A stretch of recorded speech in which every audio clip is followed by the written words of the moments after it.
PIA ने हज operation का आगाज कर दिया। पहली फ्लाइट रवाना हो गई।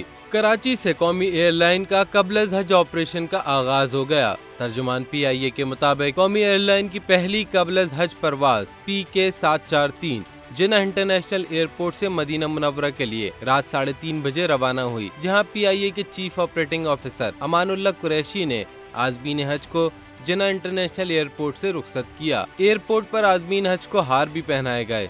चीफ ऑपरेटिंग ऑफिसर PIA ने आज़मीन हज को हज पर रवानगी की मुबारकबाद देते हुए कहा कि PIA का उम्रा ऑपरेशन कामयाबी के साथ मुकम्मल हुआ है और हज ऑपरेशन भी इंशाअल्लाह कामयाबी से मुकम्मल होगा।